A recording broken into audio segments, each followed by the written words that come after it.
سورہ بقرہ کی آیت نمبر 28 ہے، کیف تکفرون باللہ،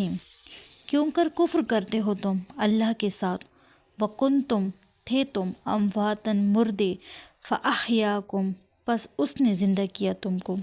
ثم پھر یمیتکم مردہ کرے گا تم کو، ثم پھر یحییکم تمہیں دوبارہ زندگی دے گا، ثم پھر الیہ اسی کی طرف ترجعون لوٹائے جاؤ گے۔ اب آیت نمبر جو 27 تھی اس میں ہم نے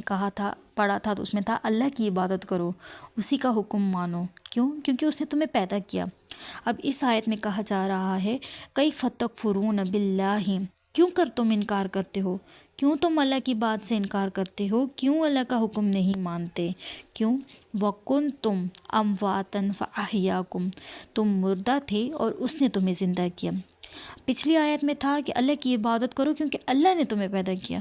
اب اس آیت میں ہے کہ تم اللہ کی بات کیوں نہیں مانتے، حالانکہ اللہ نے ہی تم مردہ تھے اور اللہ نے ہی تمہیں زندگی دی ہے۔ اب اگر آپ اس آیت پر غور کریں تو اس سے پتہ چلتا ہے کہ انسان مردہ تھا، یعنی انسان لائف لیس تھا۔ یہ اس وقت کی بات ہو رہی ہے، یعنی دنیا میں آنے سے پہلے کی بات ہو رہی ہے۔ ہم لائف لیس تھے، ہمارے اندر روح نہیں تھی، اللہ نے ہمیں روح دی نا۔ جب انسان ماں کے پیٹ میں ہوتا ہے تو اللہ نے اس کو روح دی اور اسے زندگی دی، وہ تب جا کے دنیا میں آیا۔ تو یعنی تم مردہ تھے اور اللہ نے تمہیں زندگی دی۔ آگے کہا جا رہا ہے ثم پھر یمیتکم مردہ کرے گا تمہیں، ثم پھر یحییکم دوبارہ زندگی دے گا تمہیں، یعنی کہ جب دنیا سے جانے کا وقت ہوگا، یعنی موت کا وقت ہوگا، تو اللہ نے جو ہمیں زندگی دی ہے وہ ہم سے واپس لے لے گا، ہماری روح نکال دے گا